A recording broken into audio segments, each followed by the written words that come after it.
Good afternoon, everyone. I'm going to start with some comments on the assassination attempt against former President Trump this weekend. Obviously, most of the work that we do here at the State Department relates to events overseas, and it is rare that I comment on things that happen here at home. But of course, what happens inside the United States is essential to the work that we do outside our borders. One of our responsibilities as America's diplomats is to promote our core values around the world: democracy, human rights, human dignity, and the ability to resolve our differences without resorting to violence. We know today that people around the world, governments around the world, have questions about what happened on Saturday, just as Americans do. And our message to them is simple. As President Biden has made clear, there is no place for violence in our democracy, period. We condemn this attack and all political violence strongly and unequivocally, just as we condemn political violence in any country, and just as we have condemned previous acts of political violence in the United States, whether it be the attack on members of Congress practicing for a baseball game, the brutal assault on Paul Pelosi, or of course, the horrific events of January 6, 2021. One of the things that Secretary Blinken has often spoken to is the effect of dehumanization and the cost to society when people lose sight of the core humanity they share with others, even those with whom they strongly disagree. Dehumanization is at the root of so many of the difficult challenges we face in the world, and confronting it is the key to finding solutions to the issues that divide us. So at this time, when people around the world have questions about our democracy, a big part of what we must do is show them how we respond as a nation. This morning, Secretary Blinken convened the senior leadership team here at the department to remind them that one of America's great strengths throughout our history has been our ability to reclaim our humanity, our fundamental decency after acts of tremendous violence and inhumanity. And he asked them to deliver that message around the world, to remind our allies and partners that America has faced trying times before, but that we have emerged from them stronger because of our core values that we share as a nation: a commitment to democracy, a respect for the rule of law, and a common aspiration not to let the things that divide us overwhelm those that bind us together. With that, take your questions. So on that, has there been like an ALDAC or something that's gone out to all embassies, or was this just something that he said in the senior staff meeting? There's not been an ALDAC that's gone out. We are going to have guidance that goes out to the field to talk about the events that will be consistent with what you've heard the president say, that we condemn violence, and we'll make that clear to people around the world who have questions. But today he was talking to senior leadership of the department and asking them to deliver that message to their teams. Are you aware of any countries who have specifically asked U.S. diplomats abroad or here? We have received, I don't know about asking questions so much as expressing concern, in the same way they have expressed concern in their public statements and in the same way that we express concern when we see acts of political violence in other countries. So I think what the secretary wanted to do is make sure the team knew to remind countries that we have faced horrific political violence in this country before. Obviously, we've seen assassination attempts. We've seen successful assassinations in this country. And we have worked through that by returning to our core values as a nation, and that we will do so again today. Okay, and obviously the State Department doesn't have, it doesn't have any role at all in the domestic investigation into this or whatever. So So you would acknowledge, I think, that you're a bit limited in being able to answer questions from foreign countries, right? Correct. And so what do you tell them? You tell them to go to DOJ? If anyone had a question about the investigation, it would be something that we wouldn't comment on. We'd say that a domestic investigation is not something we would share with foreign countries in any event. We would wait to brief foreign countries when the results of that investigation were finished and made public, and that would be the case here. Can I ask a question? Yeah. How an incident like this, or an attempt like this, impact U.S. foreign policy of the issues that are really very hot at the present time? Does it impact it in any way, or things go on as usual? No, it doesn't have any impact on our foreign policy. We make our decisions based on our values, based on our interests as a country, based on the interests of our allies and partners overseas and how to advance them. So no, this doesn't have any impact on those. Yeah. But do you have any response to how the Russians reacted to what happened on Saturday? They blamed the Biden administration for creating quote-unquote atmosphere. No, look, obviously those are incredibly irresponsible comments from the Kremlin, part of a series of irresponsible comments that we've seen them make, and of course they're absolutely not true. And similar comments we heard from the Georgians. The Georgian Prime Minister called the global war party being behind this attempt. Any reaction to it? Called what behind this attempt? Global war party, he said. I don't even know what that means. Obviously, the law enforcement authorities have spoken to this investigation, the things that they know and the things that they don't know. And I understand that they will continue to make clear the results of that investigation as it proceeds. And just as the president in his remarks in the Oval Office last night asked the American public not to speculate, not to make irresponsible claims before we know the facts, I think I would extend the same encouragement to foreign countries as well. Please come back to there. Yeah. Bangladesh ruling prime minister criticized that incident happened in Pennsylvania. She categorized that the U.S. is claiming that they're practicing democracy, civilized country, how they shoot an opponent. Is that a shooting to opponent, as she claimed in a press conference? So again, I don't know the full context of those remarks, but what the president made clear, what Secretary Blinken made clear in a statement that he put out on Saturday night, what I was just making clear is that we abhor political violence in all of its forms. We condemn political violence in all its forms, and it is absolutely unacceptable. And we are strongest as a nation when we return to our core values of settling our differences peacefully, of respecting the rule of law, and respecting our core democratic rights, values, and beliefs. Later I will ask one. Okay. Can we go to the Middle East? Sure. Secretary Blinken has met today with Minister Dermer and Advisor Hanegbi. Do you have any readout? What did they discuss during this meeting? Sure. They discussed a number of things. They discussed the latest in the ceasefire negotiations that are ongoing, where we are trying to reach a ceasefire that would secure the release of hostages, alleviate the suffering of the Palestinian people. Specifically, they talked about what some of the remaining sticking points are. As the president announced last week, we have reached a framework agreement, but there are still a number of issues that need to be bridged. And so the secretary talked about practical solutions that we have in mind for how to bridge those differences and get to a final agreement. They talked about plans for the day after the conflict and how to establish governance and security in Gaza. And of course, as always, the secretary raised the need to even in advance of a hoped-for ceasefire, do more to resolve logistical issues that are preventing humanitarian assistance from being fully delivered across the Gaza Strip. Did they discuss Lebanon too? They did discuss Lebanon, and the secretary made clear, of course, as he does in all our conversations, that we continue to seek a diplomatic resolution to that conflict. Yeah. One more. Oh, sorry. Yeah. Sure. On the talks on the ceasefire, is there any update? Israel was saying that the talks have already stopped. Did they? No, we could, the negotiations, I'm not sure the comment to which you're referring, but the negotiations do continue. We continue to talk with the mediators about, as I said, what the remaining sticking points are and some of the practical ideas we have and that others have for how to bridge those sticking points. Thanks. Yeah, so. To follow up on that, I mean, last week you and your colleague expressed hope that we're maybe getting close to achieving. You still feel that way? You still feel that we are getting close? We have certainly made progress. We have resolved a number of the issues. There were some major divides between the parties. We have resolved a number of those. As the president said, we have reached a framework. And we do believe that the remaining issues are issues that can be solved. Mm-hmm. And we think there are practical ways to resolve them, and we're putting those ideas forward and trying to reach a solution. But as always, that doesn't mean we necessarily will reach one. It takes the parties agreeing to some of these ideas. So we remain optimistic, but also realistic at the same time.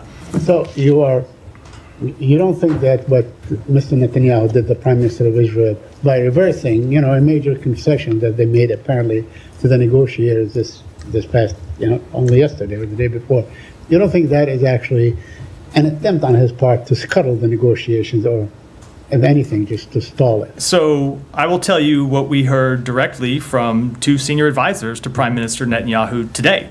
And that is that Israel is still committed to reaching a ceasefire, that Israel wants to reach a ceasefire. Obviously, they want to protect their interests. We understand that as part of the negotiating process, but they do want to reach a ceasefire and are committed to these negotiations.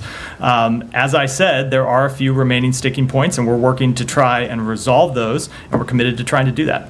You don't feel that the attack on Mawasi that killed close to 100 Palestinians, injured about 300 others and so on, under the pretext of targeting Hamas leaders, which is really a very convenient... A pretext is a big word, Saeed. I Under just the pretext. I mean, want to okay, make sure that's we I have just want to make sure that's the word you mean. Okay, I mean, under the claim that they were targeting Hamas leaders, which they never have to prove anyway. They can say, we know that this X person was there and Y person was there, so we target them, we kill all these people, then nobody's going to ask us. And the most they can do is just, we will launch an investigation, which we never hear the results of. So you don't feel that such a crime, really, using F-35 to bomb two places, one of them, against the respondents, the first responders and so on, while the other was going on. You don't think this is an attempt by the Israeli government to just basically say, you can go, fly a kite? So Saeed, if you were the representative of the Palestinian people charged with negotiations for this ceasefire, is the idea that the loss of civilian life would make you less committed to reaching a ceasefire? I guess I don't understand the logic of the question. I'm not talking about the Palestinians. No. I'm just saying that if the idea is somehow that this strike and the loss of civilian life would somehow jeopardize negotiations for a ceasefire because the other side wouldn't want to reach a ceasefire, I don't think I understand the claim. No, I think what we have seen in statements and indeed in the negotiations that Hamas is really, at least it appears to be committed to the negotiations and so on. But what we have seen is a pattern by the Israeli government that every time we get close to the results, we get something like this, we get a bombardment that, in the hope that it will scuttle, and leave it, to keep the onus on Hamas, so to speak. So we're not concerned about the Palestinians are committed to this ceasefire, but are you certain that Israel is committed to the points that were, stated by the president on May 31? They are committed to the proposal that they put forward, that the president publicly described on May 31st. They have said that publicly. They have affirmed that to us privately. And they have committed to trying to work to reach a ceasefire and bridge the remaining differences. And that work is ongoing. It was ongoing here inside our building today. If I might follow up on that. Go ahead. Didn't you just justify political violence? Go ahead. You just justified, you said Hamas should negotiate. Hamas should negotiate. There are people in this room. You just justified. There are people in this room who come and raise their hand and ask questions, and I'm going to call on them. Go ahead, please. Please. Thank you, ma'am. I just want to follow up on your answer to Saeed about the reported in Israeli media that the Benjamin Netanyahu and his government is trying to sabotage the negotiation every time we reach to a point when it's closed. And I remember there was so much hope when you received the latest Hamas proposal, and there was statements from the White House and the State Department, but we heard over the weekend, either from sources in the Israeli media or from Mr. Netanyahu in his press conference, that he is not budging. He will stick to the letter of the proposal of the May 31st, and sources also in the Egyptian side said that the Israeli delegation is just stalling. There is a discord among Israelis, and they also said that the negotiation is a dead end.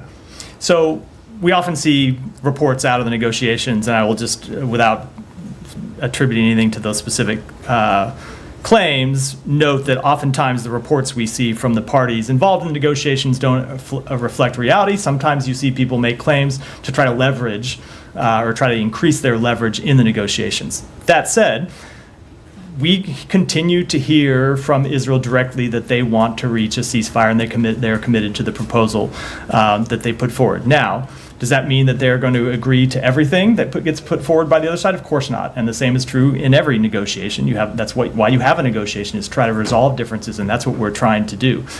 I will say on behalf of the United States, we continue to push so hard to get a ceasefire because we see the horrific human tragedy that's happening inside Gaza. We see the civilians who continue to die. And we want to resolve this conflict as soon as possible. We want to get a ceasefire, and we want to turn that ceasefire into an enduring calm. We want to turn that enduring calm into an end to the war and lasting peace and stability. So it's a long way of saying there are differences we have to bridge over the coming days and weeks, and hopefully we can do it as soon as possible to get to a ceasefire, and we're committed to doing that as a first step in trying to resolve this conflict once and for all. Mr. Netanyahu in his press conference also put 5 red lines. He stated them. One of them is what been understood to be that Israel has to stay in the Philadelphia corridor. Is that something within the May 31st? So, as I have said on previous negotiations, I don't want to negotiate this in public. I will just say, with all of the issues that remain, we believe that there are ways to bridge the divides between the two sides. That pertains to all of the remaining issues. I'm not going to get into how we would do that or what they might be, but that's what we're committed to trying to do. Thank you. Janie. Thank you, Matt. Excuse me, 2 questions. At the U.S. and ROK summit last week, a joint statement was issued regarding nuclear deterrence and approval of nuclear operational guidelines between U.S. and South Korea. In response, North Korea said the joint statement was an illegal document and criticized the U.S. and NATO for being more dangerous. How will you react to this? Of course, that is not accurate. NATO remains a defensive alliance. And as always, I'm not going to respond to every provocative and inaccurate statement by the government of North Korea. And another one, military cooperation between North Korea and Russia, and Putin's recognition of North Korea as a nuclear state have made it difficult for North Korea to engage in dialogue to give up the nuclear weapons. Are there any change in United States foreign policy to resolve North Korea's nuclear program? No, we remain committed to the full denuclearization of the Korean Peninsula. So I would still expect North Korea come up to talk with the United States for this regarding. There has been no change with regard to this policy. Yeah. Thank you. On Gaza, Israeli Finance Minister Smotrich today opposed releasing Palestinian prisoners as part of any, potential Gaza ceasefire agreement. Have you seen that comment, and do you have any reaction to this, especially with regards to Gaza ceasefire talks? I have not seen that comment, but obviously an exchange of prisoners is something that was included in the previous 1-week pause that happened last fall, and a potential exchange of prisoners is something that's included in the package that's on the table. We often see comments by various ministers in the Israeli government that don't reflect the actual position of the Israeli government, but I will let the Israeli government speak to that in more detail. Okay, take one more, please. Yeah. Do you have any comment on the Israeli attack on a UN school in Nusayrat refugee camp in Gaza over the weekend? UNRWA also said its headquarters in Gaza has been completely destroyed in an attack. What is your reaction, and do you think Israel is targeting UNRWA sites intentionally? So one of the things the secretary did when he met with Ron Dermer and the National Security Advisor Hanegbi earlier today was to express our serious concern about the recent civilian casualties in Gaza.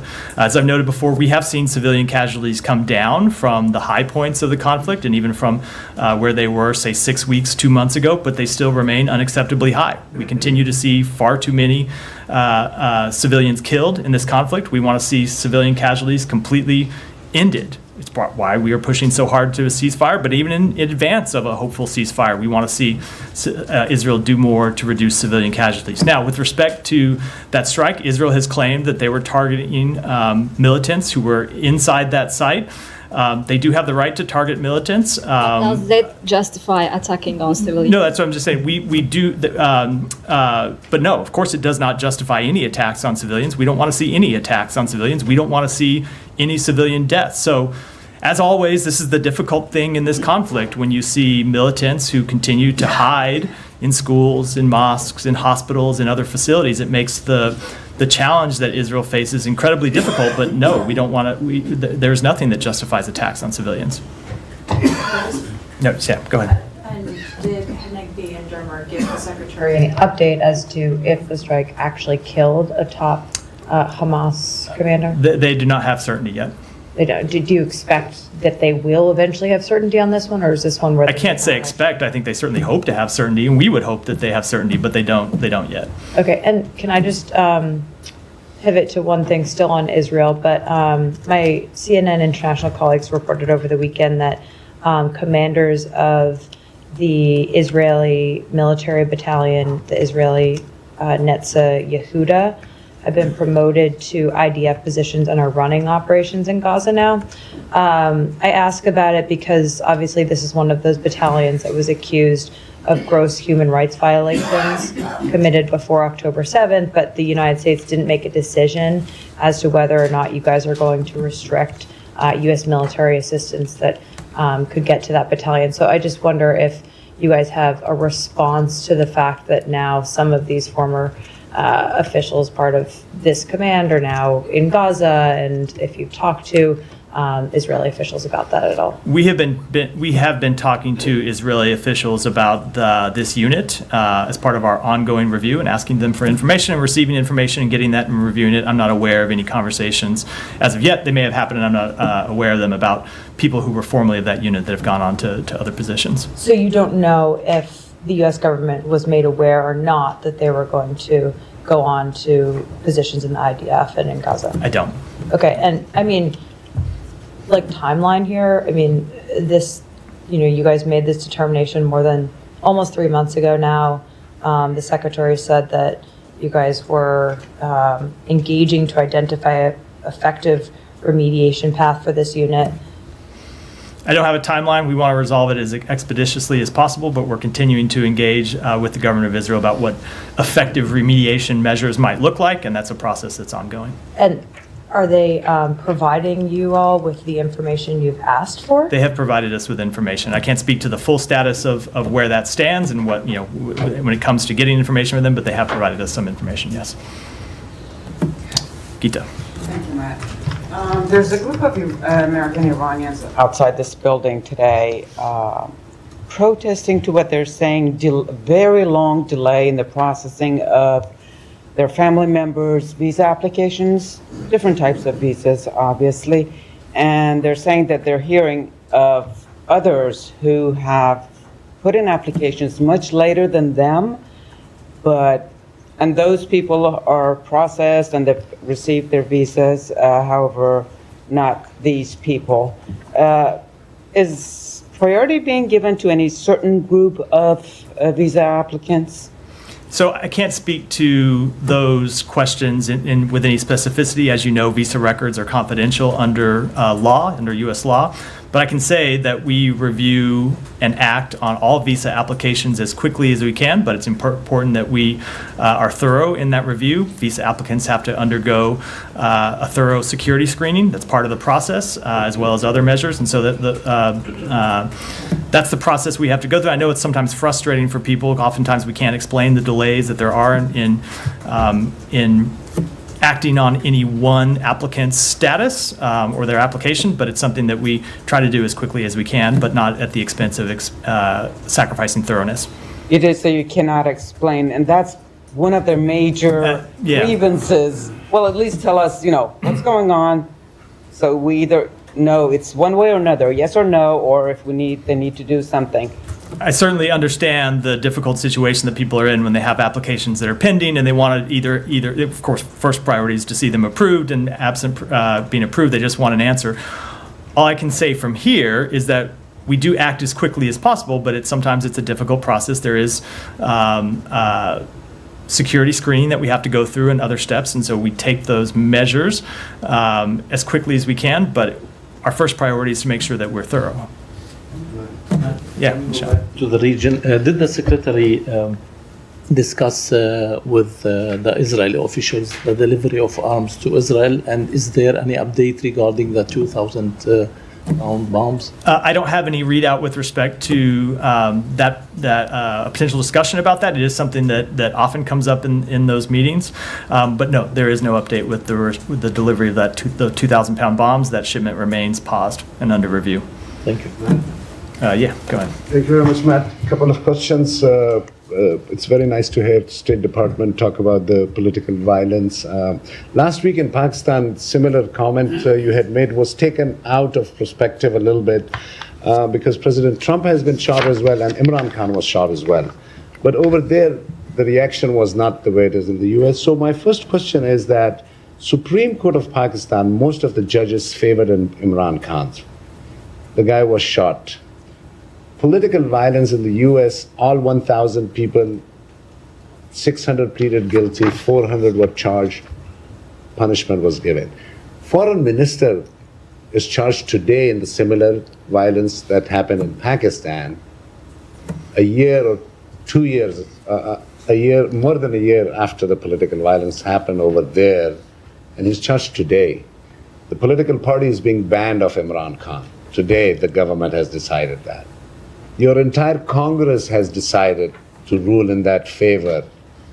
And I have been asking you these things for a year and a half, these same questions. But over there, you are not making the comments that you make here for democracy, political. Why is that? So I guess I'm missing what the actual question was So the question is that with an ally like Pakistan, why do you not have the same feelings of either political violence or democracy or the rule of law? So I think you have missed the very many times I have addressed this exact question from this podium, where I have said, of course, we abhor political violence in any country, including Pakistan, and have spoke out against it and condemned it. And we support the rule of law in Pakistan and every country in the world. And we want to see respect for democratic principles and people's fundamental human rights and democratic rights upheld. That's true in Pakistan. It's true everywhere in the world. That's been something I've spoken to many times. So I think the premise of the question with respect is wrong. Go ahead. So just one more Come to you next, Ryan. question. Matt, just one more, please. Yeah, go ahead. In Pakistan, there was a funeral procession of an Afghan poet. He was killed in Islamabad. In Pakistan, you know, there's 1 million Afghans. I've always spoken in the favor of Afghans. But last week what I saw, and there are 50,000 Afghans with the US wants to pull out as well. There was a funeral procession from Islamabad to his native village in Waziristan. And the entire way, thousands of Afghans were holding Afghanistan flags, chanting against the serving military, political, every leadership you can imagine. And then people from Voice of America, staff members of Voice of America were spreading that on the social media. So two related questions. Are you in the favor of Pakistan taking some stern actions against those Afghans, whether it's deportation or, and if you would be interested in moving these 50,000 Afghans with the US wants from Pakistan? And lastly, Voice of America is a state-run entity. I do not understand how they take interest in local politics. So I will just say, with respect to the specific incident to which you're referring, I'm not aware of it, so I can't possibly comment on it. Ryan, go ahead. Wait a second. You're going to let that stand? Voice of America is a state-run organization? I've already noted that I disagreed with a number of the premises. They are funded by the United States, but of course they have the U.S. Congress. With the U.S. Congress, but they have complete editorial independence. Question on the point that he was making, that the Pakistan Supreme Court did recently rule that about 20 seats or so ought to be delivered to PTI. The government then responded by banning Imran Khan's party rather than kind of moving in the direction that the court was acknowledging. So in the past, the State Department has said this is a matter for the Pakistani courts to work out. Is it still a matter for the Pakistani courts? You disagree with the government's intervention there? So I will say that we saw those public statements from the government. Our understanding is this is the beginning of what will be a complex political process, but certainly banning a political concern is something, or a political party is something that would be of great concern to us. Right.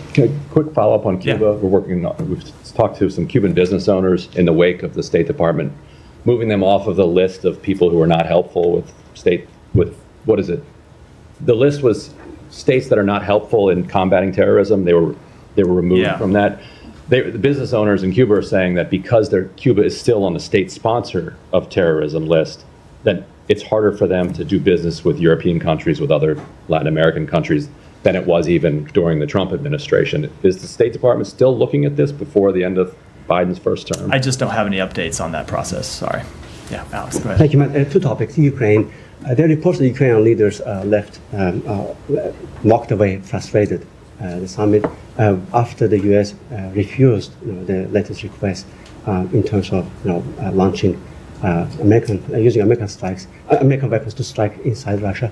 Why would the United States not allow them to hit back inside Russia? They believe that striking those launches would help them save lives in the first place. So first of all, I don't know what reports you're referring to, but I will say that we had incredibly productive discussions with President Zelensky and with other members of the Ukrainian government when they were here last week for the Washington summit. And as part of those discussions, we talked about NATO's irreversible path to NATO, and Ukraine's irreversible path to NATO and the progress that they are making along that path. We talked about the delivery of F-16s to Ukraine, which is underway. We talked about the fact that we are providing them additional air defense systems, something that President Zelensky had specifically asked for, and that we were able to do both from our own stocks and from marshaling the coalition that we have assembled all around the world. With respect to the question, the president actually got this question at his press conference last week and spoke to it quite directly. We have allowed Ukraine to use American-made weapons, American-provided weapons, to strike just across the border where they are taking incoming fire from Russia, but we have decided at this point not to expand beyond that. But that said, you just look at the actions I outlined a moment ago that we took last week, and add those to the actions we have taken for the past 2+ years to support the defense of Ukraine. And I think the suggestion that we are somehow not committed to Ukraine's defense is in every way belied by the actual facts and our actual record.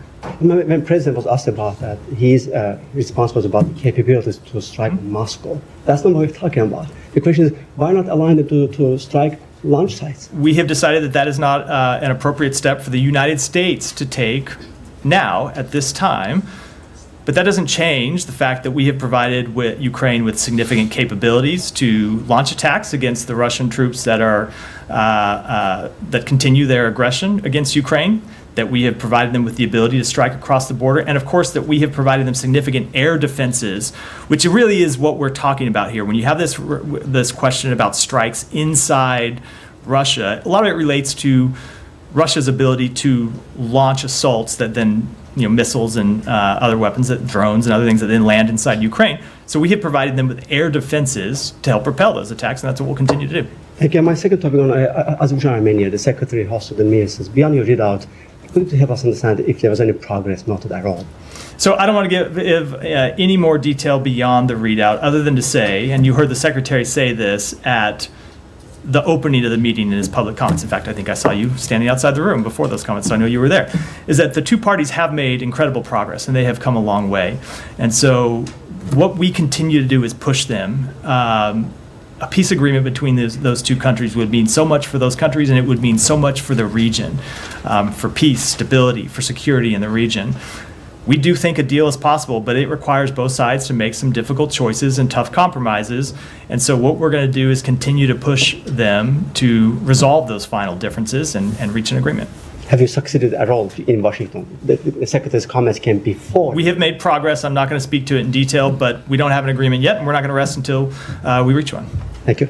Coming back to Ukraine, the President Zelensky, after returning, has talked about the potential of a second peace summit, and this time Russia would be invited. Is that something that was sort of encouraged by U.S. officials while he was here? He said it just after getting back. It's something that we discussed with them, but as we have said before, any decisions around diplomatic negotiations are decisions that Ukraine has to make, not the United States, not any other country that's not party to this conflict. Ukraine is the victim here. It's Ukraine that has seen their country invaded, has seen their civilians killed, has seen significant parts of their country occupied.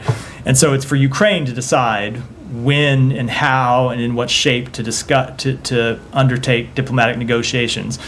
As their partner, as their backer, we will support them if that's the path that they choose to take. We have always made that clear. And I will note, and this kind of goes to how the Kremlin has responded, at least initially, to those statements from Ukraine.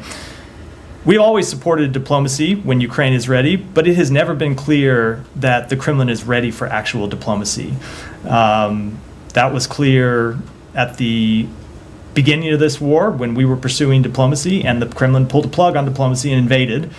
And it seems to remain true today, but we will continue to stand with Ukraine, and if and when they believe further diplomatic steps are with Russia are appropriate, we will support them in that decision. But that is a change. That previously they held a peace conference and didn't invite Russia. So doesn't that show an unwillingness from the Ukrainians to engage in sort of, you might not agree on everything, but you could at least bring them to the table. So I guess correct, but the difference is there's just a fundamental difference between Ukraine and Russia in this conflict in that one is the aggressor, one's the victim. And so we do look at the victim differently than the aggressor, right? It's just a fundamental fact of this conflict, that it was Russia that launched this war, Russia that is occupying Ukraine, Russia that continues to launch assaults, Russia that can end the conflict today by withdrawing back to their borders. And so, of course, we look at them differently because one has the moral high ground and one does not. But our position with respect to negotiations hasn't changed, and that's if and when Ukraine is ready to pursue either direct negotiations or direct diplomacy or some other form of diplomacy, we will support them in that decision. And from this administration's point of view, there's basically there's no point at which you would tell Ukraine that you need to come to the table now. That's never going to be. I guess I'm asking because depending on who might be the vice presidential pick for the Republican nominee and things that the Republican nominee has spoken about Ukraine, it seems like there's a reasonable possibility, depending on which way you think the election's going to go, that early next year the situation's going to look quite different. So from the Ukrainians' point of view, do you think they might be responding to U.S. political realities by making this step? I am not going to speculate or comment in any way on why the Ukrainians might be making that decision, other than to say that lots of times you hear people say, we want to see peace in Ukraine. Of course, we want to see peace too. We want it to be a just peace. Not just any peace, but a just peace and a lasting peace. And so we'll support Ukraine in the decisions that they make to try to achieve that just peace. Can I follow up on that? Yeah. Obviously, he's talking about a summit, which we're talking about the month of November. So, anything else happening then? Exactly. But just to follow up on that, I mean, the new thing is that the Ukrainian president is saying the Russians should be at the table.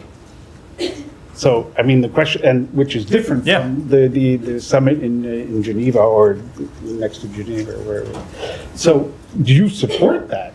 Yes or no? We support the government of Ukraine and make it. So again, it is not a decision for us to make, right? That's I'm not trying to be cagey. It is a decision for. It has always been our view that decisions with respect to diplomacy around this conflict need to be decisions made by Ukraine, where Ukraine is in the driver's seat. And so, if they want to invite Russia to that summit, of course, that is something we support. That's a decision that they, as a direct party to this war, as the country that's seen their borders invaded, their people killed, they should make, and we will support them in it. The Russians have always said that they actually support, and they were close, in fact, to reaching an agreement with Ukraine back in April 2022, that before Mr. Boris Johnson scuttled the whole deal. Do you have any comment on that? I mean, that was their position all along. That is not the first unreliable is a generous way to put it. That is not the first statement we've heard out of the Russian government that does not comport with the actual facts. Thank you, Matt. Tens of thousands of students have been protesting for last few days in Bangladesh, demanding the abolition of quotas in favor of a merit-based system for civil service jobs. The ruling party's wing, Bangladesh Chhatra League, has attacked the protesters, injured around 500 students just after the ruling prime ministers threatened the protesters. They also attacked the students, those who are entering the emergency room for their treatment.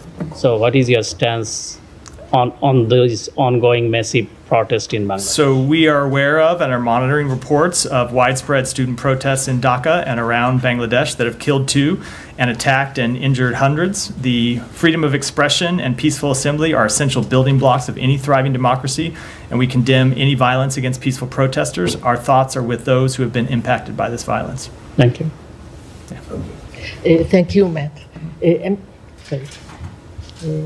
A meeting was held a few days ago in Cairo regarding the arrangement of boarding between Egypt and Israel and the United States. While Egypt insists Israel to withdraw from Philadelphia corridor, Israel is stay there and control over this area. There is any new arrangement regarding this issue?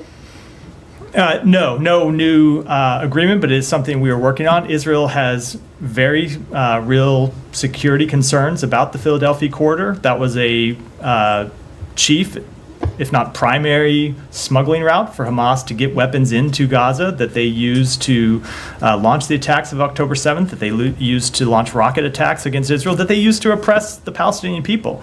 So it is important that that smuggling of weapons into Gaza be resolved.